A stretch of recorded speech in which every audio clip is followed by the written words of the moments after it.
Hello, I am Deepa and I welcome you to Talent Vibes. Let's talk it out, an OCBS initiative. As promised, we have come up with a little revised version of Talent Vibes, and you will definitely see some changes either in the format or in the frequency, and we would like to hear it from you if you are liking these changes. So let's start with today's episode. Today, we are fortunate to have Dr. Vijay Joshi with us, who is a recipient of Order of Australia Medal. So welcome on the show. We would like to give a small gift, token of love and appreciation. Thank you. And there is one more special gift. This is from Citymali Gardening Solutions Private Limited. Thank you. It is a Pune-based firm and they are basically into garden maintenance, plant rentals and AMCs as well. So if there is someone who is struggling to, have your plants maintained, definitely you can contact them. They give you services for your offices also and to your residents as well. So their contact details are updated in description box. Dr. Vijay Joshi is recipient of Order of Australia Medal, similar to Padma Bhushan in India, for his expertise of using waste product of steel industry, that is commonly called slag, towards building highways and airports. His expertise in the field helped internationally in saving natural resources as well as achieved long-term performance of the infrastructure. His OAM, that is Order of Australia Medal, also recognizes his expertise towards building asphaltic and concrete roads or highways. He is operating worldwide as a consultant for the road building expertise, including Japan, USA, Canada, New Zealand, Australia, and India. Dr. Vijay is first Indian born to decorate OAM Order of Australia Medal in engineering innovations, followed by Sachin Tendulkar.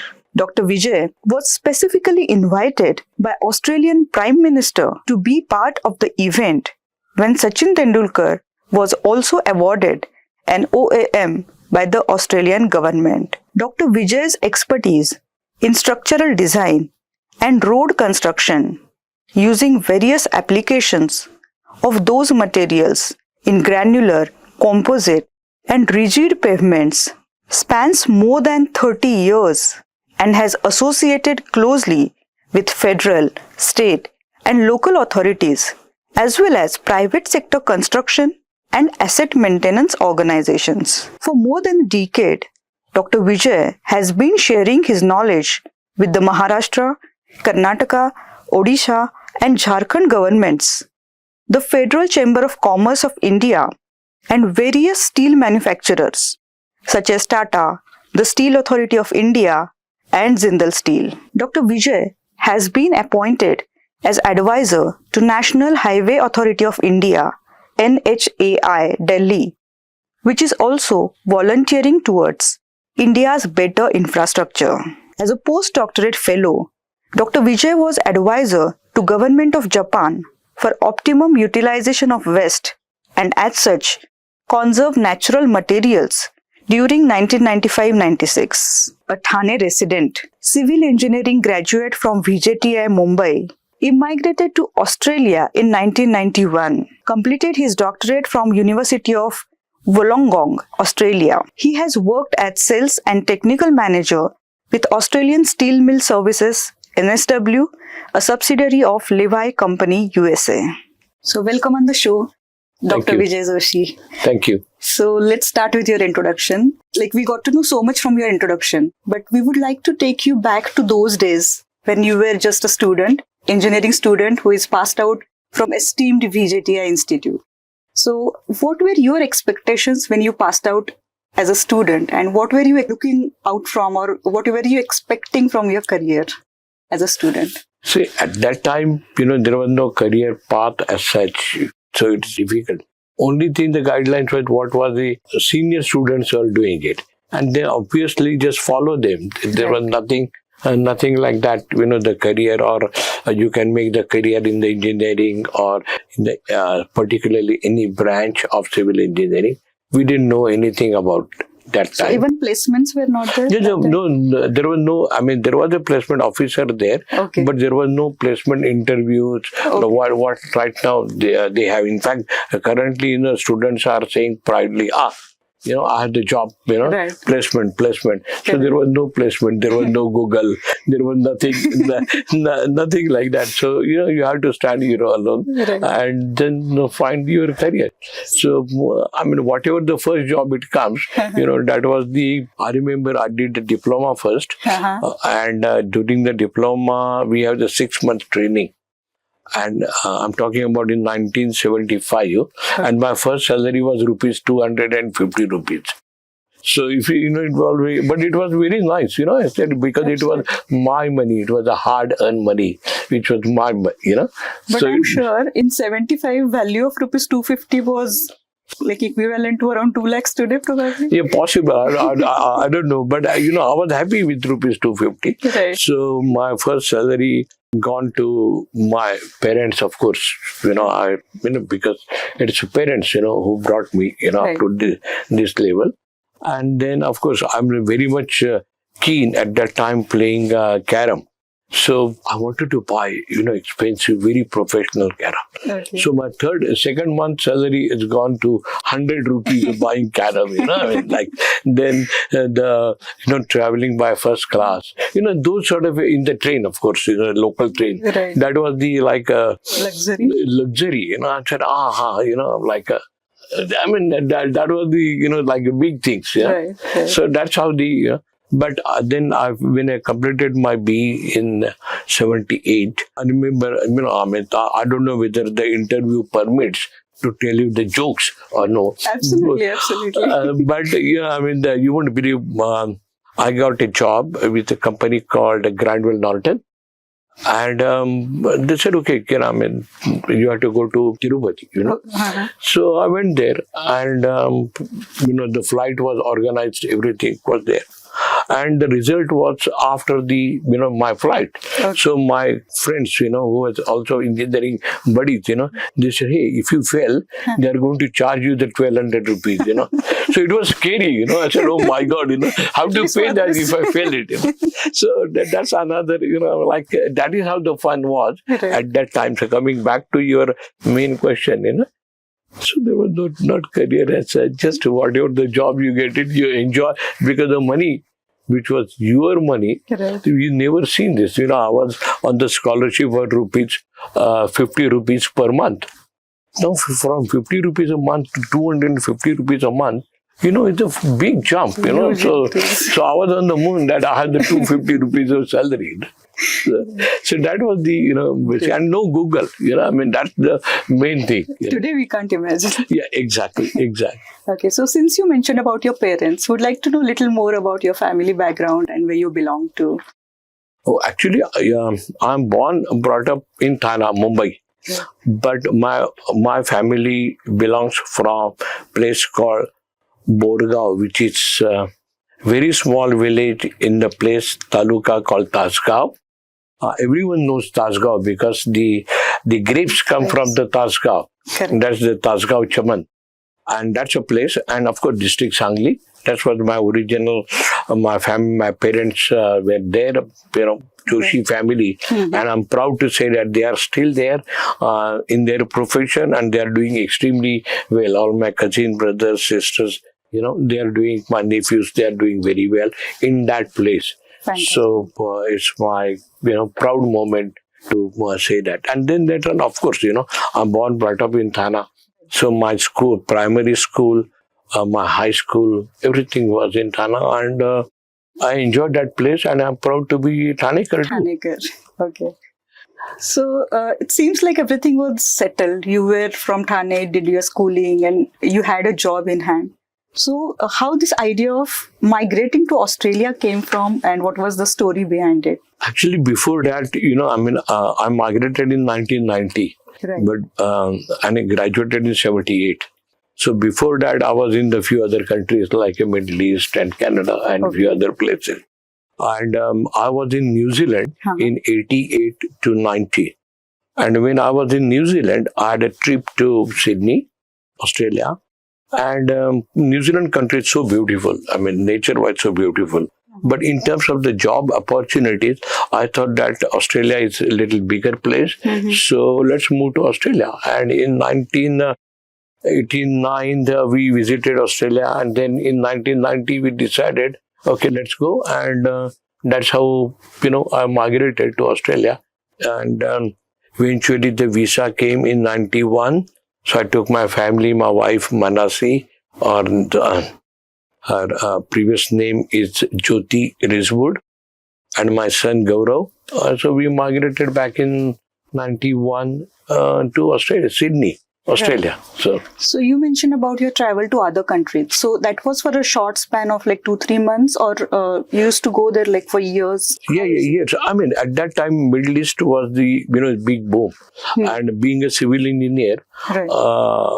Everyone has to work there because there is a good money, no tax, right. and very simple, straightforward work.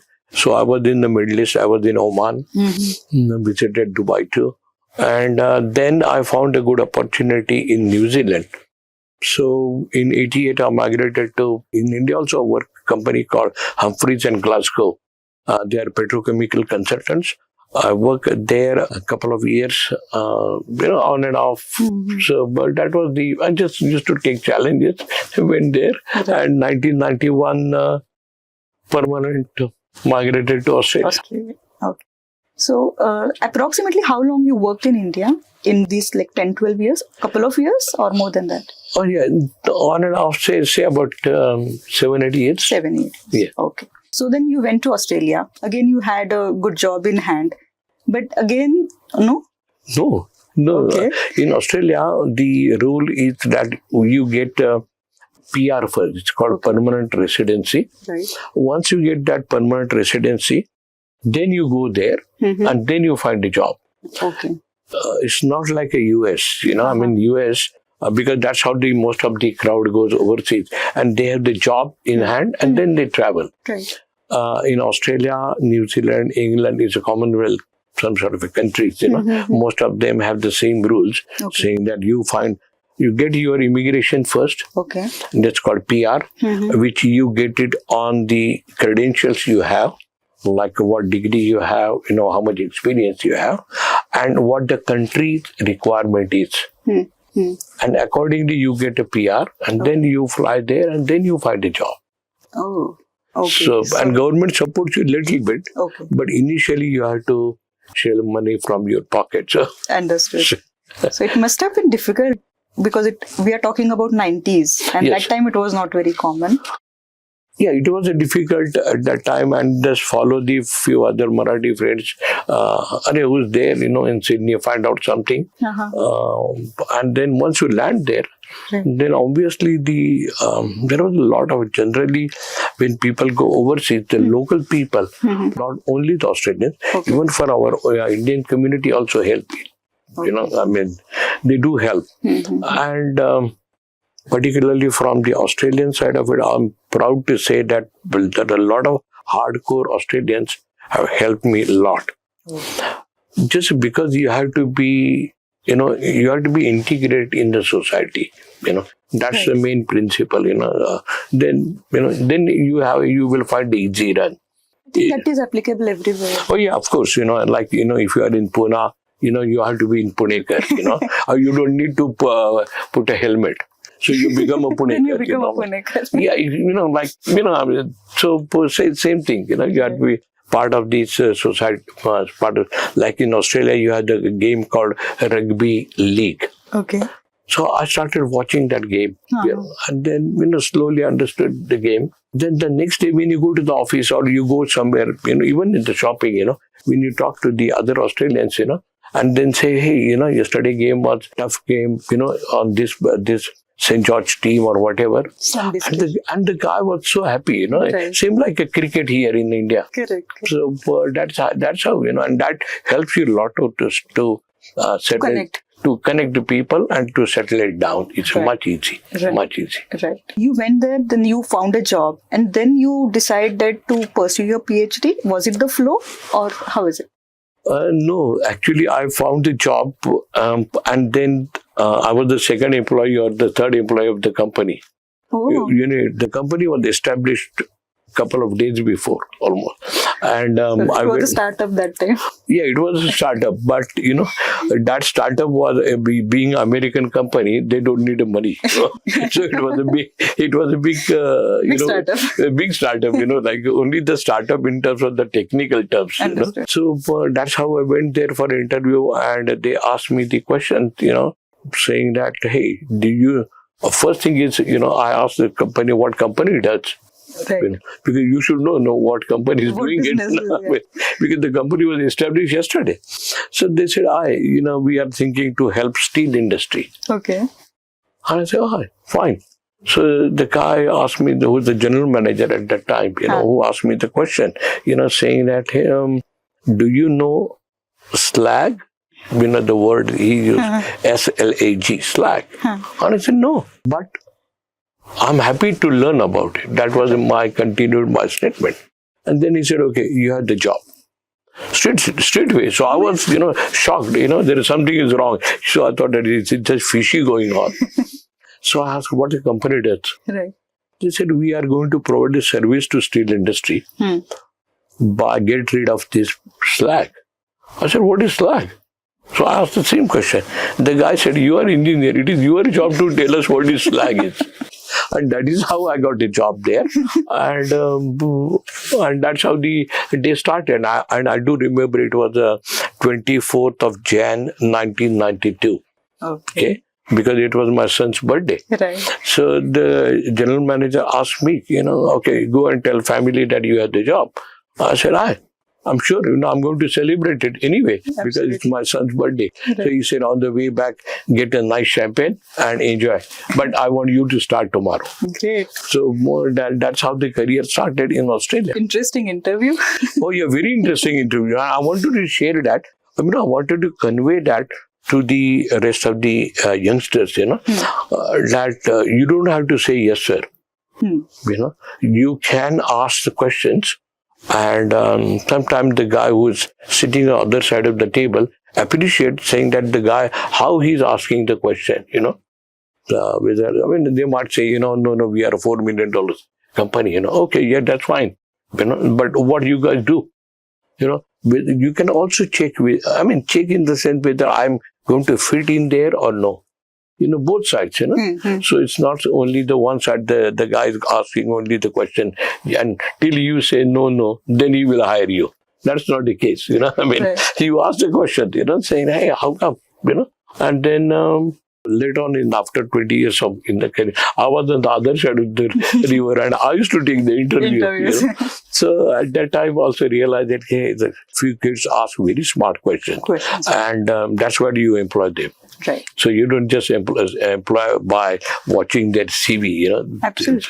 There is one more lesson, I think. You just didn't stop saying that, no, I don't know. The sentence that followed was, but I would, learn, and I would, take efforts to study that thing. Yeah, exactly. So that, shows the approach, and that is more important than your theoretical knowledge. And actually, I answered your half the question, you said that, how come because that's what my job was and when I started the job, I realized it is some sort of a research job rather than, day-to-day production job or sales job. Okay. So after doing some 6-month research in the slag, I said, if that's the case, why I already had a master's degree. So I said, why not do my PhD here, So I went to the local university. The university is very nice, called the University of Wollongong. Very nice, one of the top ranked university in Australia. And it was very close to where I used to work. Okay. So I approached them saying that, can I do PhD? And they said, okay, submit your synopsis. Now, I don't know, where the research is heading, But so I put it in the A4 sites and I submitted to them. And they said, hi, sorry, bad luck. I said, what do you mean bad luck? They said, oh, we do not have the guide in this topic. I said, that is what the PhD is about. To find something new. I don't expect the guide should be in the same field. As long as my philosophical approach of the research is the same. And then yes, no.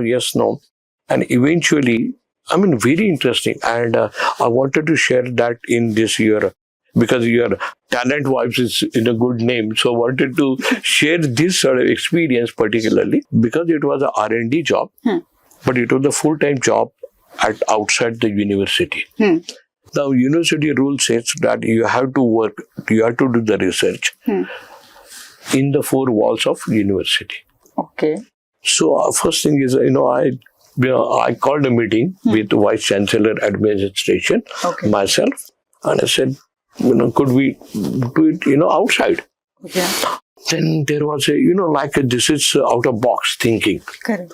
So even Vice Chancellor Administration, he called, saying, you get your boss here, get your general manager. I used to report general manager. So I said, okay. So Peter Handley, I remember his name, and myself and Peter, we went for the meeting with VC.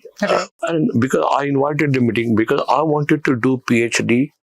First thing is full-time PhD, so that I can submit my thesis after 3 years. Okay. That was my intention. Right.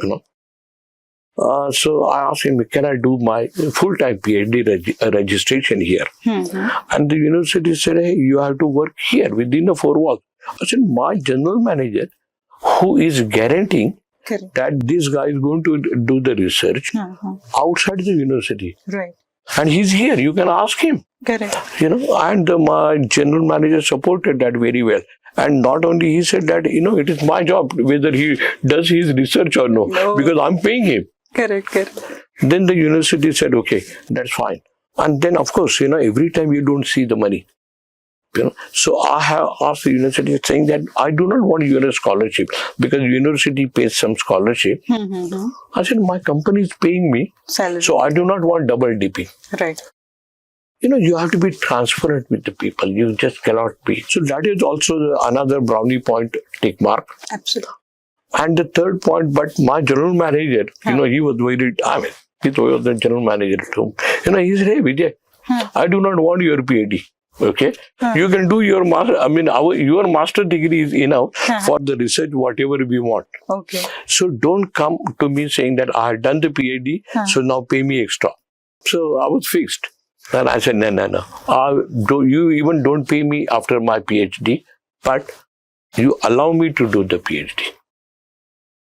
So everyone was happy. It was win-win. It was a win-win situation, but full-time job and full-time PhD, I think it was the toughest call which I made the decision, and my wife supported me very supportive. Or otherwise, I could have been not completed this. Absolutely. It was very challenging. So how your day used to look like when you were doing a job, you were doing a PhD, and I'm sure there must be some like administrative work, or it's not only you do research, you have to put it in the organized way and present it to the university, since it is a education end of the day. Oh yeah, of course. The day, because my wife Manasi, she used to go to the work early in the morning. Okay. Because we just initially settling down, Correct. So we can't afford to have only one salary. My salary was not that big, that with the whole family. And my wife was a professionally scientist too. So she wanted to work too. So we decided to go for. So she used to go to the work at 6 a.m. We had one old car, $3,000, a very shabby car, but that's fine. I can't afford.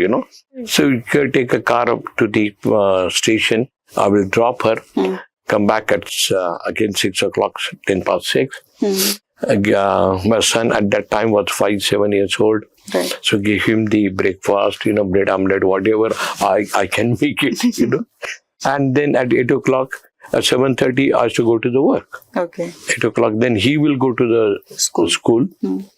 8 to 4. It's simple. Not like here, once you go 8 o'clock, come back at 10 o'clock in the night. But, because that's how the system is. I'm sharing that simultaneously, right. how the working culture is. So 8 to 4, you work hard. No WhatsApp in between.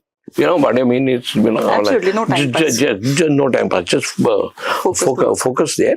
And then I used to come down there 4:15, 4:30, make some tea, coffee to my son, play with him, cricket here, there.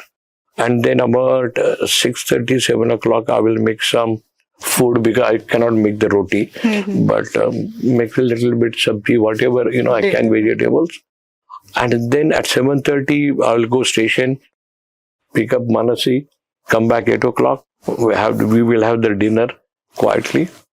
And 9 o'clock, I will go to the university, even after the completion of my 8-hour research work, because you have to complete all your work.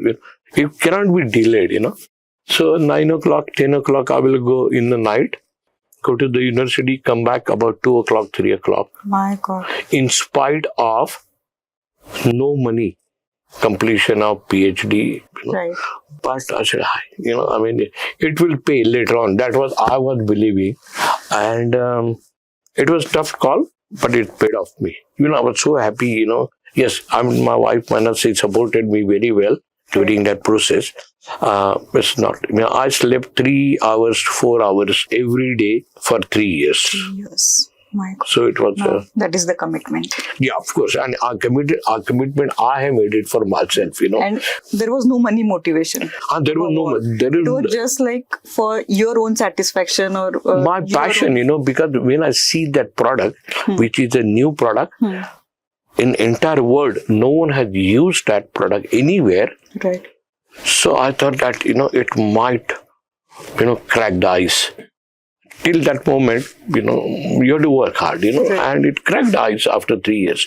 But you have to work hard, you can't just say one day, it will come down. Right. Yeah. No, that's not the case. You can't just dream, you have to work for it. Oh, yeah. What they say about the dream, as you said, you use the correct word, the dream, the dream should be such that, you cannot sleep. Right. Mentally, you can't sleep. Oh, I have the big dreams, Right. So there is no way, you cannot see the dreams in the sleep. You have to see, when the dream is there, then you can't sleep. Your dream should be like that. To work towards it. Yeah. So you spent 3 years doing the research and you must have received PhD degree also. What happened after that?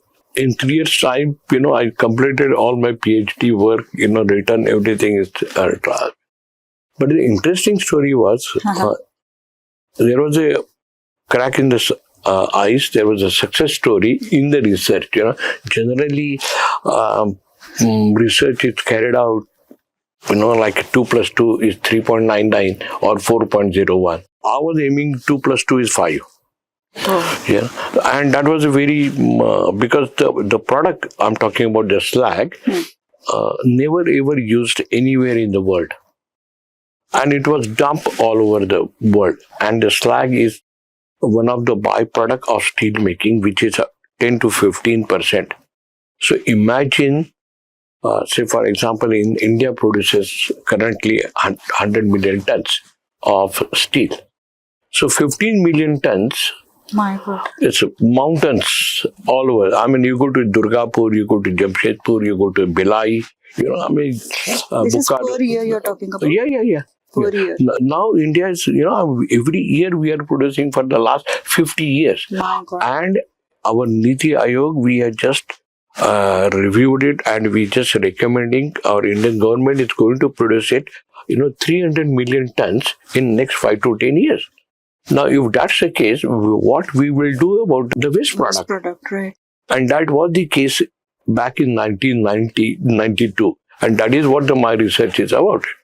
So when I realized it, I done some actually work, build little roads within the plant. It was a success story. So obviously, when in 93, government of Australia decided to build additional runway in the ocean. I approached Federal Airport Corporation, one of the government agency at that time, saying that how about using the slag there? Okay. Now, anywhere, like any new material is not accepted. Any change is not accepted. Change is not accepted. It is the same case. If your mother is doing something and if you wanted to do something different, it's never ever been accepted. Right. But that was the case. It's a common human being, But I never give up. I said, okay, you ask me any questions, I will answer it. Sorry to interrupt, but this was during the PhD? Yeah, or- during the Okay. PhD. In fact, I took third runway as a case study, as a part of my PhD work. Oh. And then yes, no. And then I answered all the questions and they said, okay, you stand on the site and prove it. So I done the trials on the site, and that was also a trial. Success. Oh. Then again, they said, okay, we will use your product, but we want you to be on the site all the time. Oh. All the time. I said, yeah, sure. So it's benefited to my innovations, benefited to my company, and apart from benefits, the entire world was benefited by using the waste product in the infrastructure by saving natural materials or natural resources. That was the, like one of the top I can see is the success of my PhD or my research work. So 93, I built a runway, and even today is working very well. So, so it's not something like, and not only that. I'm tempted to compare it with Indian roads, but I'm stopping myself. No. And then not only the airport, then I approached the local road building authorities saying that could we use the slag, and there was no challenge because at that time the biggest aircraft was 747. I said 747 is landing on this material. Why don't you use for highways? And it just continued. You won't believe, by 2012, 35 million tons of waste product is used at right infrastructure location, and at this. That means the 35 million tons of natural material is saved.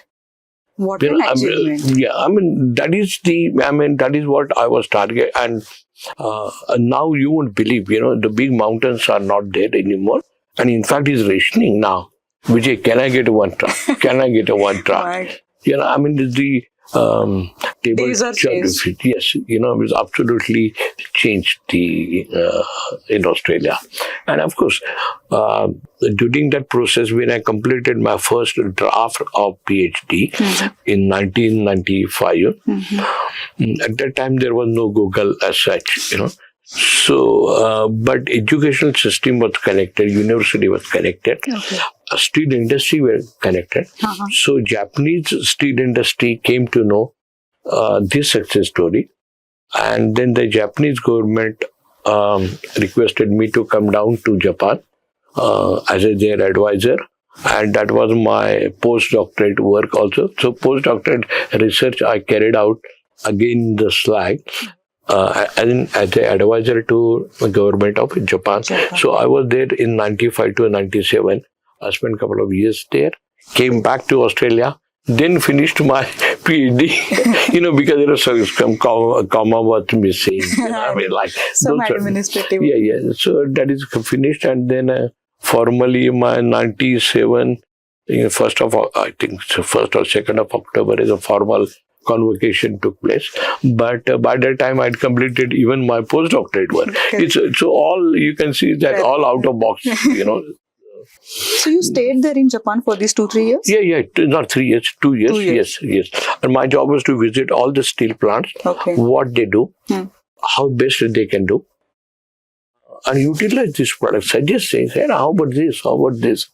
And because by that time I had a good hang on this product, so use it, and they did it. So it was a success story there again in Japan too. And in 97 I came back. My company's VP who was sitting in the US, he realized it. Oh my God, we have a guy who is been invited there. So till that moment, the company didn't bother, the slag was being sold and that's it, But they said, no, let's get him in the corporate world. And then they transferred me to US. So I worked in 3 years in the US. So after Japan, then you went to US? Yes. But again, going from Sydney weather to going to the Detroit weather, I was very much reluctant. Okay. So I made a deal with the company saying that I will come down there only maybe, only 6 to 8 times in a year. Okay. But 6 to 8 times in a year from Sydney to Detroit, 15 hours of flight, and then you work there. Right. No driver, so you have to drive opposite side of the road. Plus, but that's fine. So I worked like this for 3 years. So those were like short duration trips of like like 2 weeks. 2 weeks. Just go there and see what's going on. Okay. And suggest, but I used to travel again in the US, come back again, because my Australian assignment, sailing the slack was more critical, Right. So that's how the career was up to year 2000. Right. And since you have worked in different countries, so can you tell us some common factors and something that is, very special about, some countries, for example, in Japan.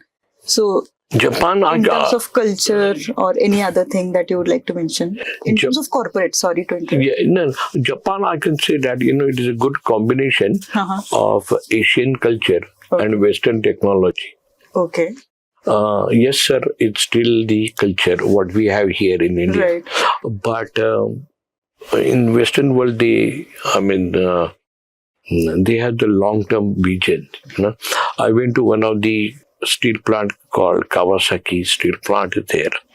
And the research they were carrying out, using the plastic in the asphalt, And I said, like, the data which you are collecting, oh my God, it will take another 30 years. Then there was a simple answer, so what? I mean, look at this, I said here, not bothered. 30 years, okay, so what? I mean, here we do not spend money at all in the research. And even though we spend it, we said, hey, there is no research departments here. Or whatever you have the funding there, they said, no, we want result tomorrow. Right. That won't happen. Yeah, that would. So that's a different vision. Japanese have, and I had a good experience about it. The Australia, the work culture there, because in terms of the labor, it's expensive, but that's a country's rule. You have to follow those guidelines, So obviously the production. There is no production as such because a lot of good resources are there. So we have the iron ore, we have the bauxite, aluminum. So obviously, coal. So you sell those sort of raw products to the various countries and you make the money. So it's a different, altogether different scenarios, in terms of the production, in terms of the culture, in terms of the. So in the US they have the both way. Like in terms of the Canada. I do provide some consultancy in Canada too. So in Canada, they have the good market because the 300 million people, which is US, is there next door. But that is not the case, in Australia. Australia has 30 million people, but the nearest country is about 8 hours of flight. Right. So, where you will produce it and where you will sell it, So that is just something, different scenario, different boundary conditions are there. So, but transparency is a common. Okay. Whatever they say, the job is done just because of that trust. So that's, I find, different. If there is a meeting taking place at 9 a.m., people, they do come there 8:55. There is no time, no delay there in terms of the timing. Secondly, whatever the minutes points are previously reviewed. Okay. And the guy is not that, I called this morning and the guy did not respond. The meeting took place 1 month before, Why the hell you called him this morning, So that's the difference, in terms of the management, in terms of the scenarios of various differences between the management style. So, in fact, I'm appearing another TV interview tomorrow in the Ferguson College there in Pune. So my topic is again, in the management style, and I'm going to share this sort of a similar examples there. Sure. Okay. So, since you mentioned something about R&D, so would like to know your views in India. I don't think it is given much importance. So, what do you think? Like, are you of the same opinion? And what should be done? You feel The R&D when I was carrying out the R&D, I used to ask my customer, what is your requirement to? okay. And accordingly, you design your R&D work. So that when I produce the work, it should not happen that, oh, we didn't know this. Right. And then again, you start from the scratch and you're 3 years gone. Right? So they say, for my example, when I was trying the material for the airport, they said, okay, it should be crushed within this limit during the process. Okay. I said, okay, fine. So what I did, instead of aircraft, I used the 100 tons big trucks and I checked the material. Okay. And during the checking, it was not me. I invited my customer who is going to use my product. Oh, right. So that interface it's always not that you complete the research and then you go to the government department saying that I've done it, and then they ask the question, oh, have you done this? No. First, then the researcher asks, do you require this? Yes. Sure. Because Baba Adam ki zamane se chal raha hai. So that is not the case. You have to open the boxes, think out of box, and ask your customer, what you are expecting from this one. Right. And accordingly, you carry out the research. Perfect.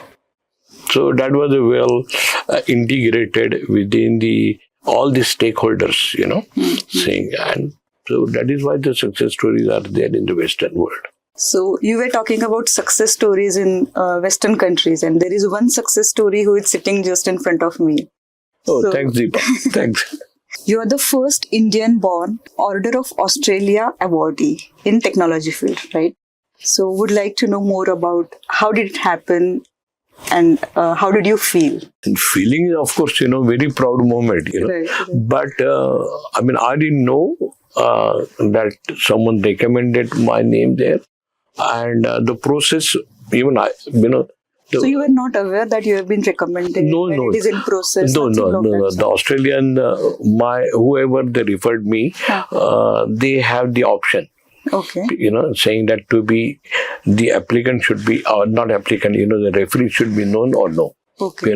So they said, no, we don't want to tell, our name. Oh. And someone recommended my name there. It went to the Governor General of Australia. And one fine morning, I received a letter from the Governor General saying that we are offering you Order of Australia. You wanted to accept it. And I said, hey, are you sure? First thing is, I asked, are you sure, guys? But it came from the Governor General, It sounds so filmy. Like you didn't know anything and suddenly some letter is coming in. Oh, yeah, not at all. Not at all. In fact, the personal story I can share that in Australia, you take a lot of loans from the bank. So, every week you get some loan letters, all the time. So we ignore it, Okay. And I received, so many envelopes. So it was lying there, And after 2-3 days, I said, okay, let me check how much I have to pay for the loan, Oh. So I saw the Governor General letter. Said, hey, it looks like I have crossed the red light, or traffic signal, some sort of way. Because government of Australia means you get. I must have done something wrong. Yeah, I done something wrong, And then I said, it's the Order of Australia. My God. And so by that time it was Google. So I said, hey, what is Order of Australia? Because I didn't know anything about it. So it was a very good, proud moment. And so in the March, but it was offered on the Queen's birthday. So you get that later 2 months before, 3 months before, saying that we are thinking to offer you Order of Australia. If you accept it, you sign it. Oh. Not that once you accept it, we are going to return the, not like India, So why the hell you accepted it at very first place? So, and Queen's birthday, 11th of June 2012. That was the one of the Order of Australia. Medal recipient of it. What else you want? Great. And though there is no, by the way, there is no money attached with that. Not even $2 of parking somewhere. So no money. It's just, Award itself. yeah, it is. So It is just honor. Right. It is just honor. Absolutely. Yeah. So even till today, you don't know who recommended you. no. And Because I'm just because the referees have said that we do not want it to be. So I'm just guessing it who could be, but even I don't know at this stage. great. Yeah. And then another memorable incident happened when Sachin Tendulkar was the second award. Oh yeah. That was a more interesting than when I got it. Because of Sachin Tendulkar's contributions in the cricket. He's next to the Don Bradman. God. He's God. He's a god of cricket. So obviously, Australian government offered him Order of Australia. That was in September. Well, I got it in the June, in the sense 3-4 months before Sachin. And then I received the email from Prime Minister of Australia saying that we are offering Order of Australia to Sachin Tendulkar for his cricket contribution. Right. Sir, Vijay Joshi, could you please spare a time and come to India with us and to be part of that event, Oh, that event happened in India. Yeah, that happened in India, in Bandra, Mumbai. Okay. I said, what do you mean? You are asking that question. I will be there tomorrow. So, yes, I was there. First, the event, I do remember it was open to the media when he was offered, actually the middle part of it. Right. And then, it was exclusively 1 hour for 10 Australians. Okay. And Sachin Tendulkar's family. Oh. So I was, and one of those 10 Australians, it was me, my son Gaurav, because he's also in the cricket. Right.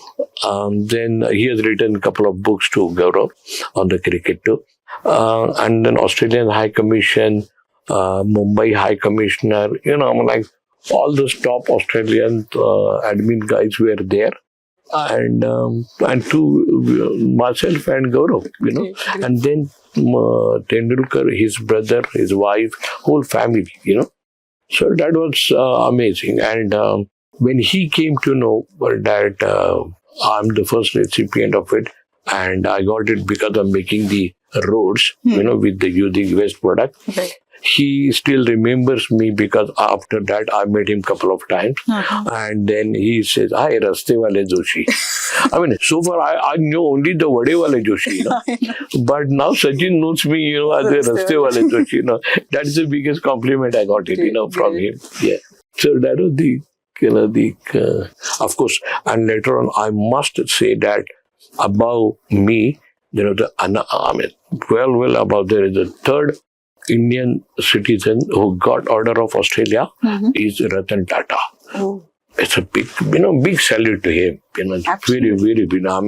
So, like Vijay, Joshi, Sachin Tendulkar, Ratan Tata, amazing that Ratan Tata, can't say anything of this. Is it recently? Yeah, just before he passed away, a couple of years back, he has been offered Order of Australia too. Great. He's a big man. He's a big man. Like a big, big salute to whatever he has contributed towards India. And you are in association with Tata as well, I understand. Yeah, I worked initially 6 months with Tata, and then I was consultant to Tata Steel recently, about 4 or 5 years. And then I was consultant to Jindal Steel also. So that was a professional career. Right. So right now also, I think you are doing some projects for few states of India, like few roads. Yeah, when I was working for Tata Steel as their consultant, I approached Jharkhand government because Jamshedpur is a part of the Jharkhand, and then made a few roads there by Panta Pradhan Sadak Yojana, in which I used that waste product. Then in 2014, when Honorary Prime Minister Modi ji came to Australia, I was introduced to Modi ji saying that the runway which you just landed is built by the Indian man, and I was introduced to Modi ji in 2014. Great. And then since then I'm associated with the our honorary minister Nitin ji Gadkari also. And whatever I know, I do share with him all the time.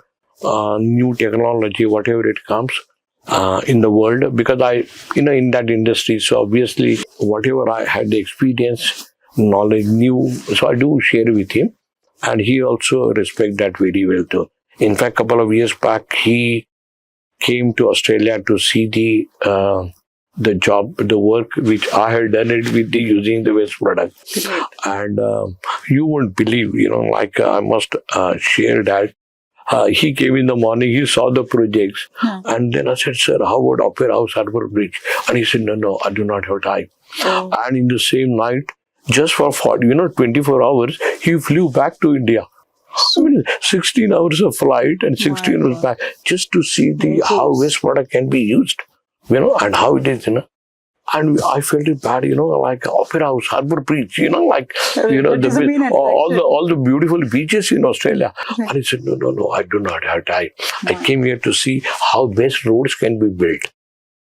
I mean, this is incredible, incredible. So, big salute to, and then obviously if you see this sort of a passion about building the good highways in India, why a person like me cannot share that?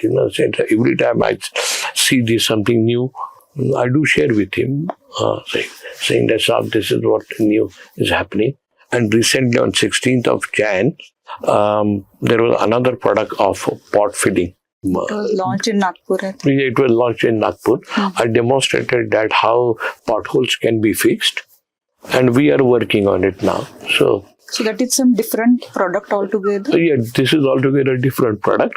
And I was part of that, developing the product again.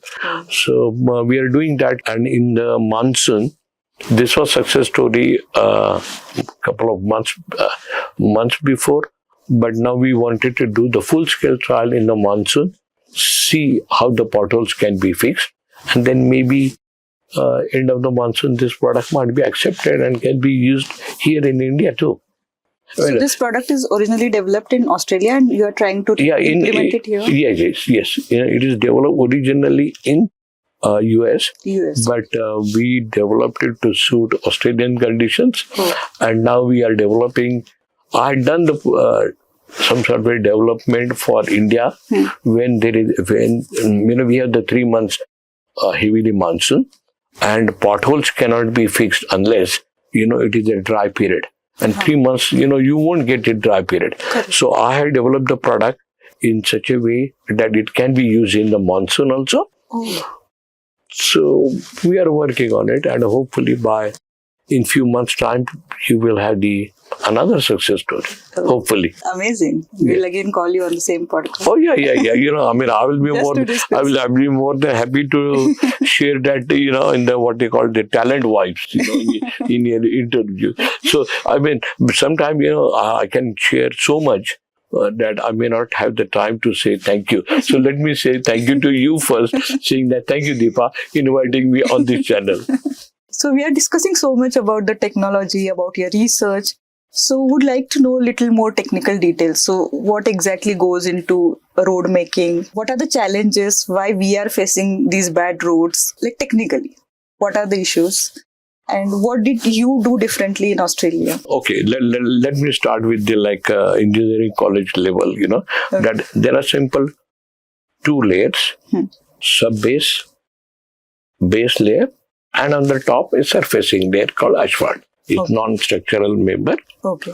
This can be replaced by the concrete roads. So there are 2 different types of, one is asphalt roads, one is the concrete roads. Okay. Now, the water is the enemy of road making. So you have to make sure that water is not in that road structure, not in the road structure as such. So first thing is get rid of water. So how we get rid of water is the side drains. Put a side drains. whatever the water comes, like we have the 3 months monsoon here, right? Right. So water should come in the drain. Hmm. So it's so simple. In the like our kitchen platform, there is a little bit slope. Hmm. So if you provide a little bit slope, the technical word is called camber. Okay. So water will flow in that. Now we know how much rain is coming here. Right. So your drain size, should be accordingly. Appropriate. And the most important part, without side drains, don't build roads at all. No. Then it cannot be road building, Then it will be just like putting any material compacted, You must provide the utilities, and utilities means drainage lines, your telephone lines, cable lines, water supply, all those lines to be fixed before the road building. Right. If you do the road building first and then the cabling, this is what exactly we see here. I mean, I've seen people, maybe the utilities people, they stand on the side of the road. As soon as the road completes, they start digging. This is, Absolutely. Next day. Correct. So I feel it bad, the simple rule is that, use the utilities first. There is a provision, yes, we are developing country, so the new societies are coming on both sides of the road. So we are building the road. Just provide PVC pipe underneath. We have the technology without touching the road. We can dig the hole. We can dig the little bit, hole there, and we can get the pipelines through. We don't dig the we don't have to dig the road for that. Yeah, exactly. And once it is open, it's like a cancer. Now, you don't find a solution for the cancer, Why don't you make it, go to the exercise, do the good exercises, rather than, oh my God, I have to find a medicine for that now. We are, spending money, on the pothole fixing. Why pothole fixing, We have to fix the road first, rather than spending time and money there for the pothole. So simple things, Put a utilities first. All the, whatever, to your cables and everything, put a slope there, let the water go, job will be done. And it's not only 3 months rain, it's very unique. In Canada, you have the ice too. Right. And still the roads are good. Correct. We do have the technology. If you go to now, recently I seen the road at, towards on the ocean, L&T built it. Fantastic. Most recently in the Bombay, they have made the road. I think Ashwini Vijay was IS officer there. Fantastic. Oh. Amazing. If you see some of the roads in Delhi, fantastic. Samruddhi Marga, yes, fantastic. So we do have the potentials. Plenty of resources. We do have the knowledge for that. It's more of a will and coordination, maybe. Well, coordination, that sort of way we are a little bit missing part of it, but it is a proven. I can tell you so many examples. I recently visited Metro 3 in Mumbai. It's called Aqua Line. The entire line is underground. It's opened from I traveled from BKC to the airport. It's just fantastically done.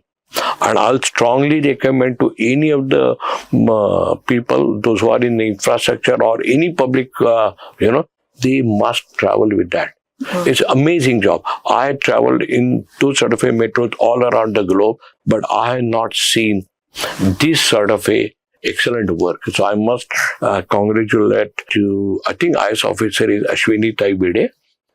Amazing work, and a salute to her.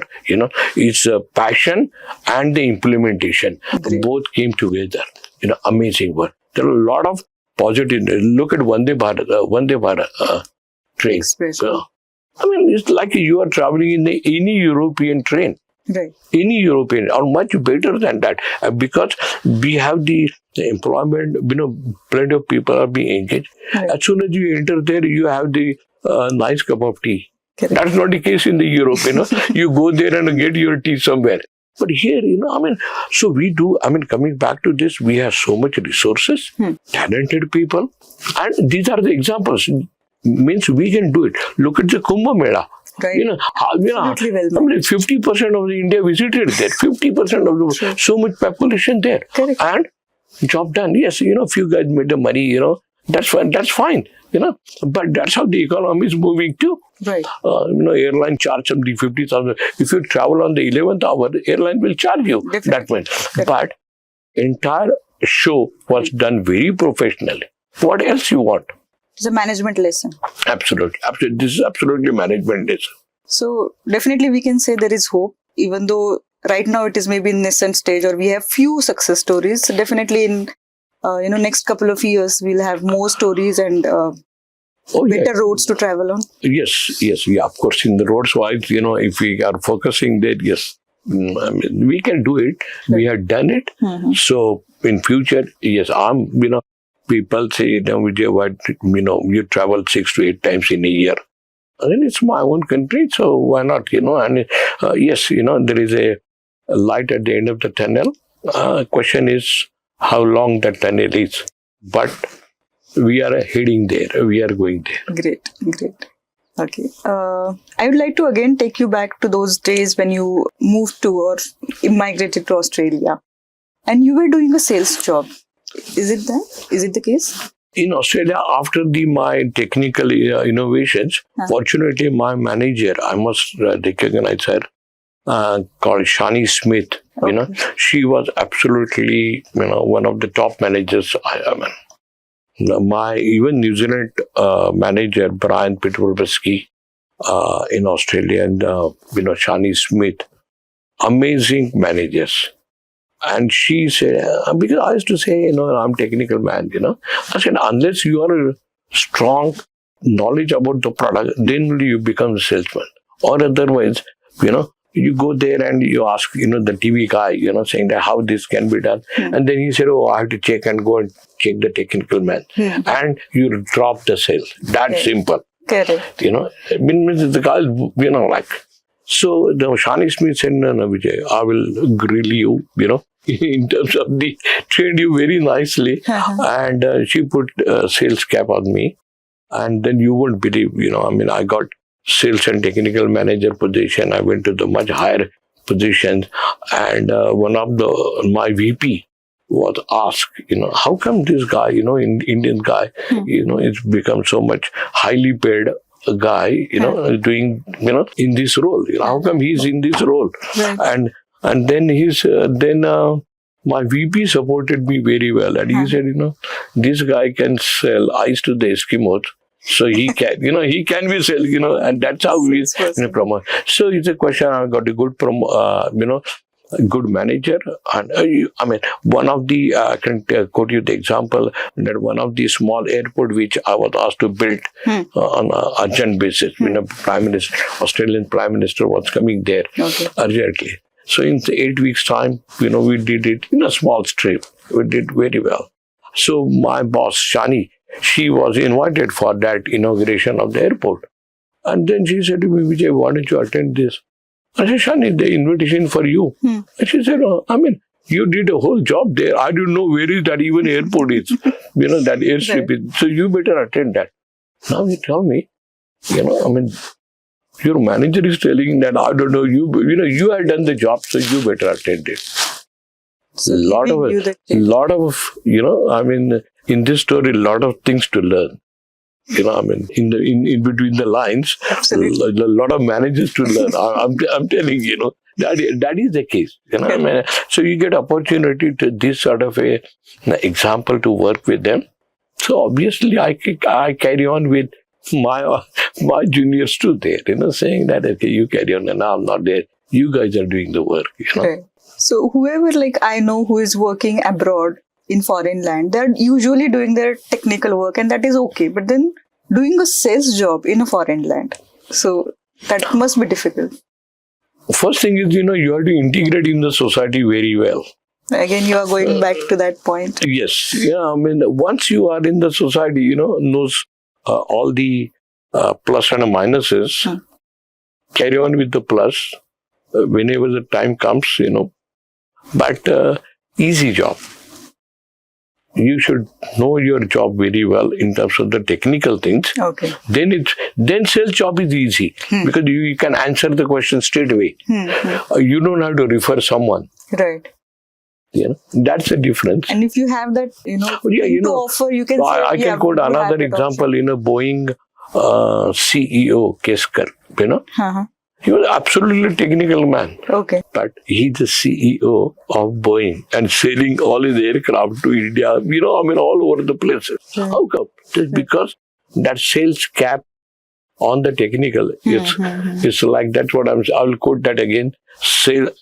Sales cap on the strong technical background is 2 + 2 is 5. Oh, and that's well how said. that is how the slag is being sold commercially. It is not only the waste product is being sold, it's not only natural resources is being saved, It's better there is one notch above that what this product can do. This product can build roads much better than the natural material. And this is a proof. What else you want? Waste to wealth, that is what you say, right? In fact, in my tagline, it's waste to wealth if you see my WhatsApp. Right. Waste to wealth. Waste to wealth. Absolutely. You make the money, out of that. So that sales cap is still there all the time whenever I say. Okay. How important you think networking is in corporate? Of course, without networking, you can't move even one step. You should know your colleagues. You should know what your other competitors are doing. Okay. Once you know that what your competitors are doing, then your job is done. Yes, you're half the job done.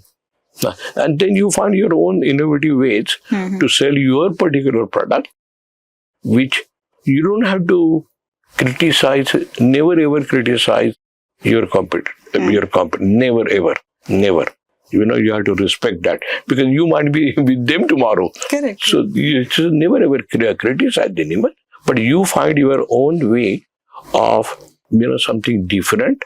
That it's like that management story that out of 100 people are walking and with the black jacket, Okay.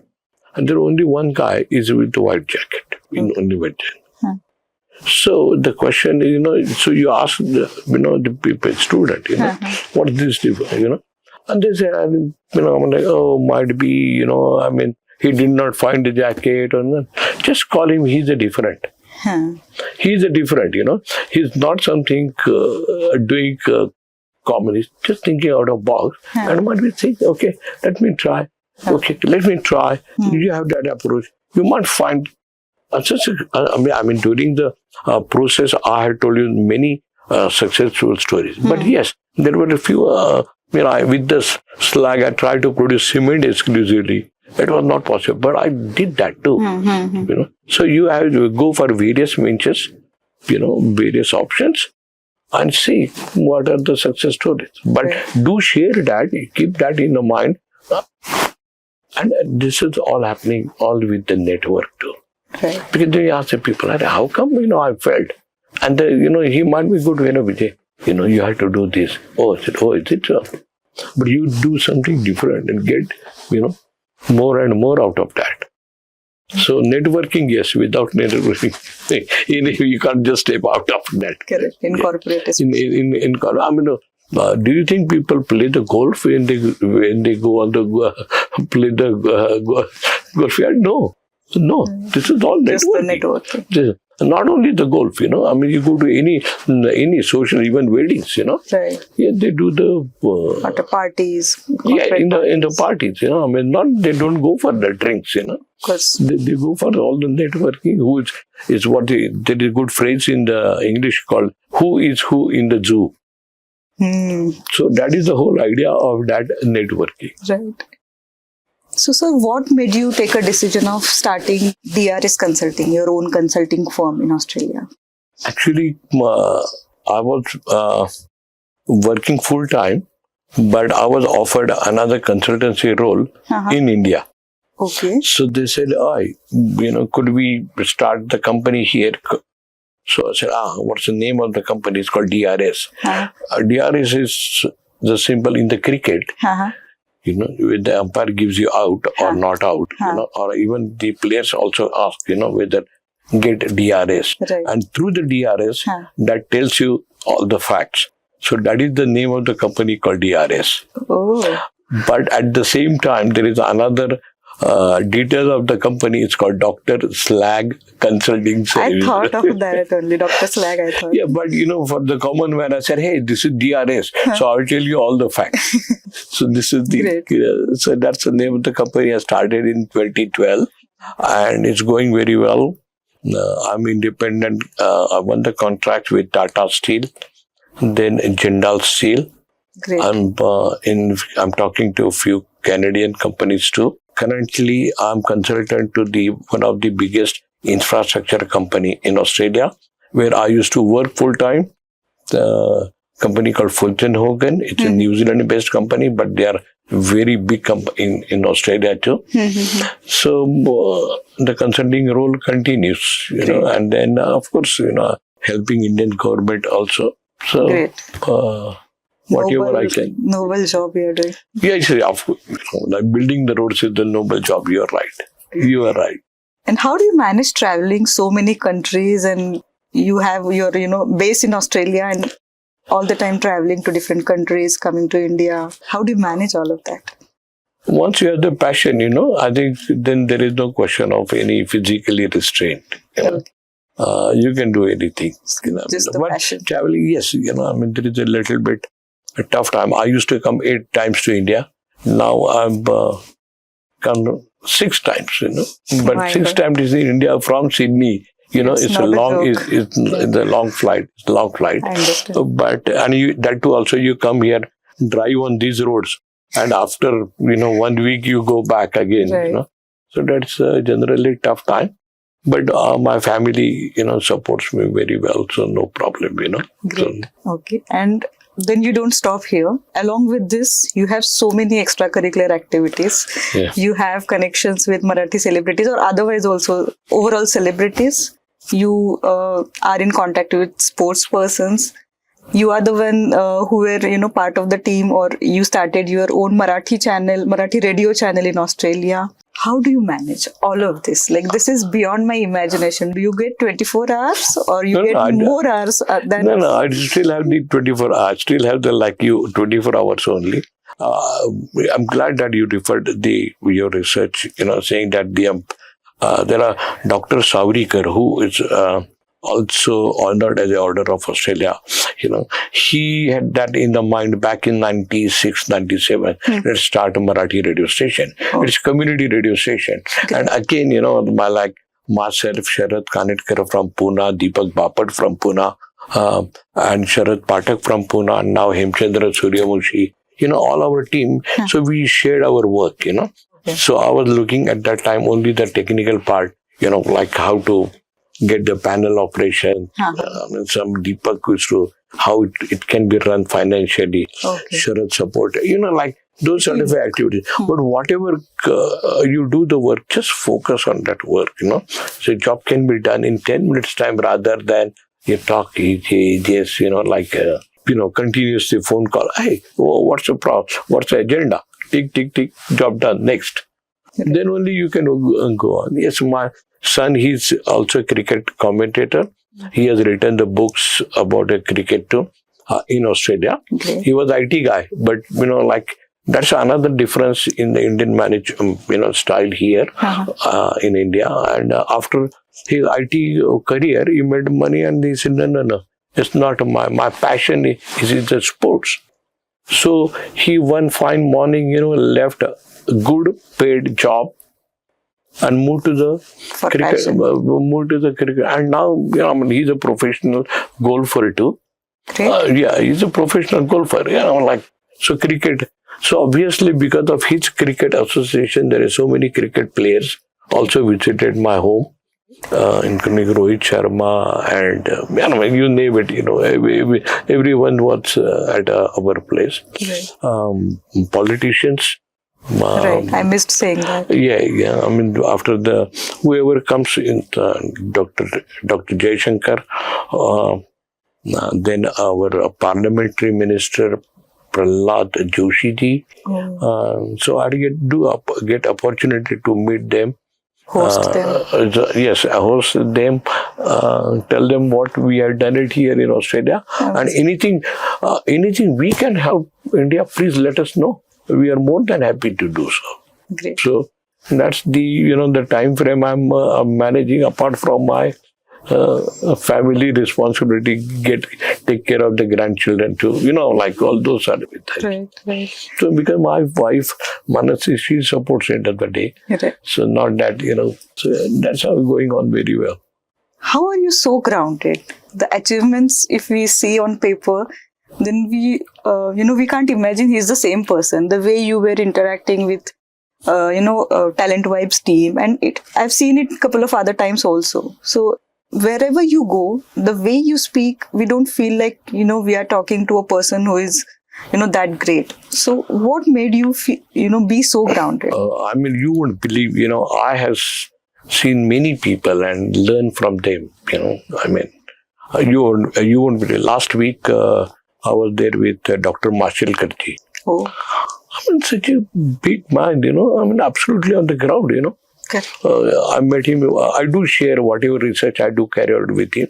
And at one research point, I was a little bit struggling. So I explained him this is what. And he said, come to my office, And after half an hour talking with him, he said, hey, do you want to have sandwich? I said, yes.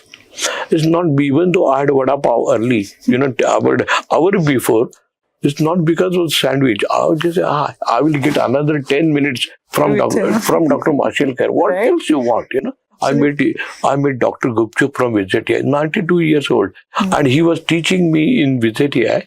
And when Vijay offered me the, best alumni student in the last 100 years or so. So Dr. Gupchup was there with, Hey Vijay, come here. Explain me what research you carried out. Oh. Such a talent, Once you are, once you know those sort of people, you cannot be heavyweight. It just, UDCT Vice Chancellor J.B. Joshi, he invited me for the dinner, a couple of weeks before. That person and his wife, family, they are such a on the ground, the Padma Vibhushan guy is talking with me. So how can I can be heavyweight, You just learn from the people. I talk to even Rickshawala, talk to all the people. Every person has its own experience and talent. When I came here, I saw this, videographer, taking this into. I said, what is this? So he said, this is the light, this is the reflection. So each person has it, and learn from them. And that's simple, learn. And that is nothing, no age bar. Great. Okay, so we are just about to conclude, and before that, I would like to ask if you would like to, give any advice to the today's generation. I know it sounds so formal. I'm certainly not a big man to give the advice. Whatever I done is the interest. Keeping the interest with my stakeholders, no matter whether it is a get together of my school or get together of engineering students or my professional, it's just how best I can help you out. Once you have that approach, don't ask anything for yourself. You will get it from your God, and you just follow your passion. And I'm pretty sure, the success stories will be there with you. And I just wanted to say thank you, Deepa, inviting for this Talent Vibes, your new channel. And I'm more than happy to come back again if you have plenty of likes. Sure. I was about to say, I'm being so greedy and I have another, set of questions ready. So probably during your next India visit, definitely we would like to, make one more episode with you. Thank you so much for coming on the show, gracing our show, and sharing your wisdom, sharing your experiences. Thank you so much. Thank you.